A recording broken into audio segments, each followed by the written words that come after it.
Hello, welcome back to what I'm playing, Ultimatum League Edition. These are short videos about the builds I'm playing any given league. If you enjoy this video, don't forget to like and subscribe to help me grow here on YouTube. So let's jump right into it. Today's build is Fire Burst Elementalist. So what is Fire Burst? You might have not heard this skill's name before, but that's mainly because it's a skill granted by Essence of Hysteria on weapons. Fire Burst is triggered by any hit skill and has an innate cooldown that can be lowered with increased cooldown recovery rate, most commonly found on belts and boots. It got buffed for Ultimatum League and has ridiculous added damage effectiveness. On this build we go for ignites and stack as much damage over time multiplier as we can. As you know, I love leveling with my endgame setup as soon as possible, but in this case we have to level with something else till level 50, as that is the earliest you might equip a weapon with Fire Burst. I opted leveling with Flame Wall and Armageddon brand, scaling the ignite and damage over time already on my skill tree. It worked well enough. After equipping my Fire Burst weapon, I switched to Stormbrand as my trigger skill. Stormbrand hits several targets and jumps from target to target.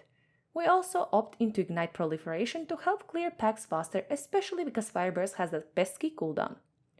Final skill tree should look something like this. For our Ascendancy we pick Elementalist and take Shaper of Flame, Mastermind of Discord, Shaper of Winter, and Heart of Destruction, which I sometimes switch to Bastion of Element if I require immunity to elemental damage reflect, like Uber Zero encounter for example. Now let's talk gear.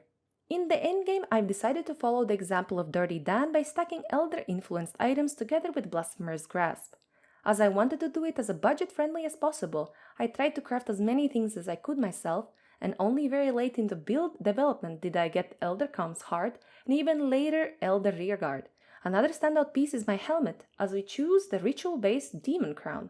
Together with Mastermind of Discord and slotting in Stormbrand, we get a juicy 35% exposure on any target hit by our Stormbrand. Our weapon of choice in this build is a bow. Yes, a bow. For a spell build. Who would have seen that coming after all the nerfs?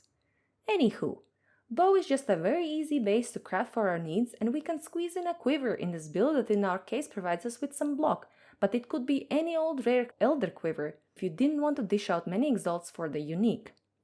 This bow I crafted myself, and surprisingly it only required one essence and then some clever metacrafting, and voila!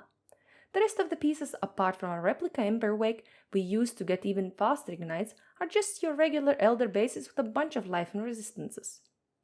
Other uniques in this build are Forbidden Taste that replaces our life flask due to our bigger than average life pool, Rumi's Concoction for some extra block, Cinder Swallow Urn for incredible sustain while mapping, a Watcher's Eye that makes our ailments deal damage faster while affected by malevolence, Anatomical Knowledge for stacking even more life, and Transcendent Mind for even more damage over time multiplier.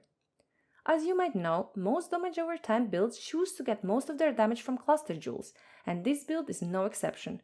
This build has 2 cluster jewel clusters, and because ignites and fire damage over time in general has been so popular in Ultimatum League, they were quite pricey. So what can this build do? This build was my favorite build of the league, and I completed most of the challenging encounters with ease. Be it Maven, Awakener 9, Feared, you name it, it was a breeze. I cannot say exactly how much ignite damage we had with Fire Burst, as I'm not one to look at numbers, but I know it was fairly fast and comfy to play. Biggest advantage over other builds is that you only have to cast Stormbrand, and the rest happens on its own, as Fire Burst is triggered by Stormbrand repeated hits on the target. There is still a little bit of time left in Ultimatum, and this build is amazing for ultimatums themselves, as Prolif clears monsters almost instantly after spawn. Here are some clips of me killing bosses.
You can find Path of Building link in the description box. Thanks for watching, and be sure to check out my stream if you are new here.